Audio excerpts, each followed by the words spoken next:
अब ध्यान से समझो, ये पेड़ कहाँ कहाँ से क्या क्या लेता है, ध्यान से।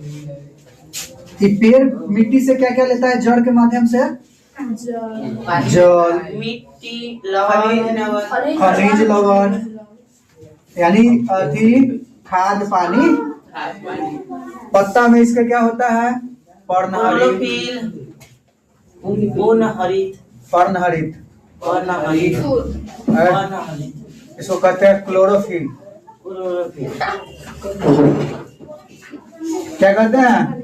क्लोरोफिल। कि हम लोग सूरज उगल होगा जी सर, सनलाइट। हाँ, हो गया ना। हमारा सूरज के नाक आँख का ठीक है। अब ध्यान से समझ, सूर्य के रोशनी मिलता है इसको। ये उजला चमन किसके जैसा है रे?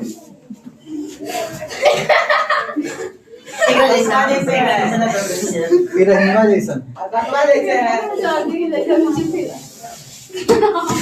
अरे हाँ, चलो यहाँ पे देखो। अब सूर्य का प्रकाश इस सब लेके क्या करता है? अपने लिए तथा जीव जगत के अन्य जीवों के लिए क्या करता है? भोजन का निर्माण करता है। जो भोजन हमें कैसे प्राप्त होता है? फल के रूप में। कैसे प्राप्त होता है रे? ये आम का पेड़, इसलिए हम आम एक एक तो क्या कहते हैं? इस पूरी प्रक्रिया को इस सभी पेड़ पौधे, इब्राहिम, सभी पेड़ पौधों में होता है, सभी अति में होता है। इसमें क्या होता है? इस पूरी प्रक्रिया को हम लोग क्या कहते हैं? प्रकाश संश्लेषण। इस सभी पौधों में होगा। आम में होगा, चावल में होगा, गेहूं में होगा, आलू में होगा, मटर में होगा, हरा धनिया में होगा, पुदीना में होगा, सब में होगा, है ना। पालक में होगा, करेला में होगा, सब में होगा। इस सारी प्रक्रिया होती है, प्रकाश संश्लेषण की प्रक्रिया सभी में होती है। तो इसी प्रक्रिया को क्या कहते हैं? जब पेड़ क्या करेगा, यहाँ ध्यान से समझो, प्रकाश संश्लेषण, वैसी प्रक्रिया जिसमें पेड़ और पौधा दोनों करता है काम। आम फल है जी, तू कटहल फल, पेड़ पौधा पाए जाने वाले सूर्य से सूर्य प्रकाश, जी, मिट्टी से खनिज लवण, जल और खनिज लवण, जल, ठीक है, वायुमंडल से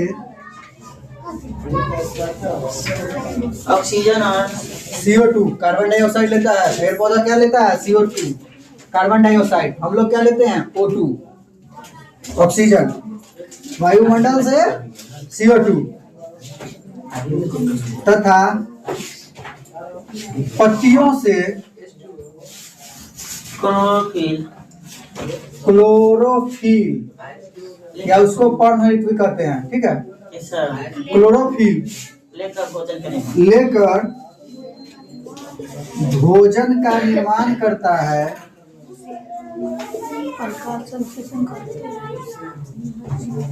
तो इस पूरी प्रक्रिया को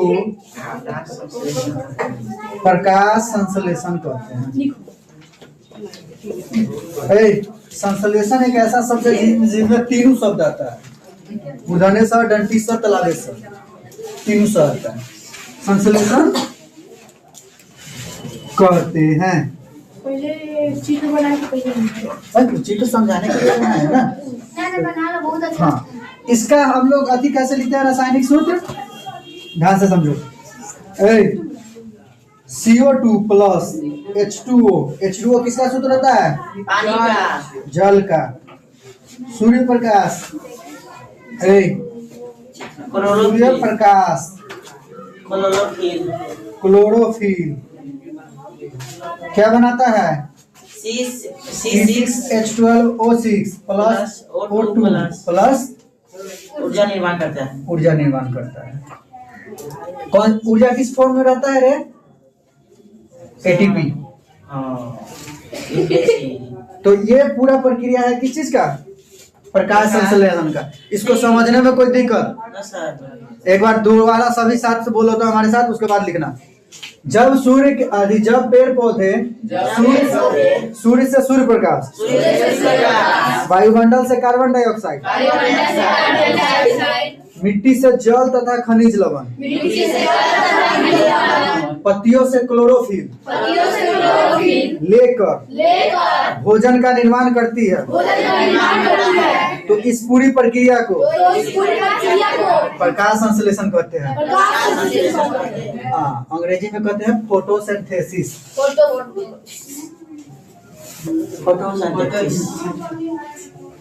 ये ग्लूकोज का सूत्र बता दीजिए ना। ये ना है, इसको ग्लूकोज कहते हैं। Yes sir. लिख लेता। इसको याद करना है घरे जाके, 2 बारी पढ़ेगा, 1 बारी फोटो देखेगा, समझ में आ जाएगा। हमको तो याद हो गया। ठीक है, कोई दिक्कत? सर चलो लिखो। पहले चित्र बनाएंगे। आप ध्यान से समझो रहे। स्वपोषण तो लिखा दिए थे। जी सर। अब दूसरा क्या है? विषम पोषण। विषम पोषण। देखो ध्यान से समझो। स्वपोषण जो अपना लेकर स्वयं भोजन बना ले रहा है, जी सर। और हम लोग क्या अपना भोजन स्वयं बनाते हैं? नहीं। पेड़ पौधे पे निर्भर है। कुछ आदमी क्या है जो हम पे मांसाहारी है, वो मांस मछली पर निर्भर है, यानी इनडायरेक्टली दूसरे पर निर्भर है। तो वो सभी जीव क्या होते हैं? विषम पोषण। विषम पोषण जीव होते हैं। इसका मतलब क्या है? वे सभी जीव है जो अन्य जीवों पर, किस पर? अन्य जीवों पर निर्भर रहकर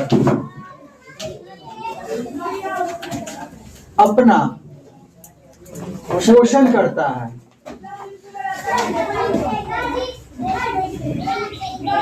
उसे हम विषम पोषण।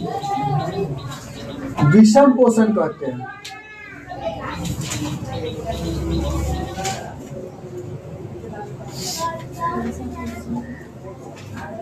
ऐसे जीवों को कोशी जीव कहते हैं। विषम पोषी जीव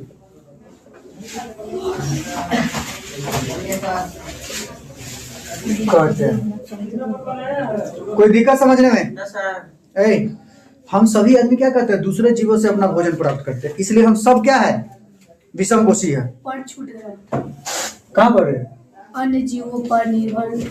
अन्य जीवों पर निर्भर रहकर। ठीक है, अन्य जीवों पर निर्भर रहकर अपना पोषण करता है, उसे हम विषम पोषण कहते हैं। और ऐसे जीवों को विषम पोषी जीव कहते हैं।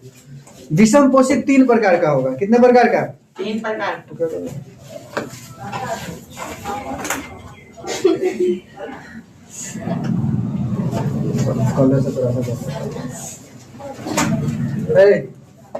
पहला होगा परजीवी,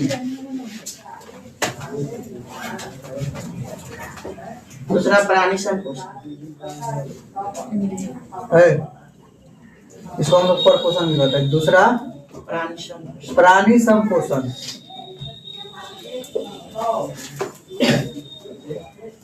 तीसरा मृत जीव। जीवी पोषण।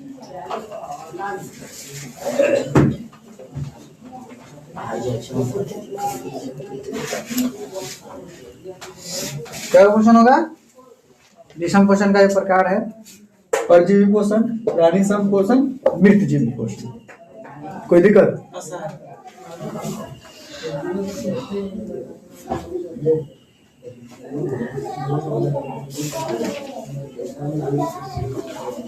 इतना समझने में कोई दिक्कत किसी को नहीं है? दिक्कत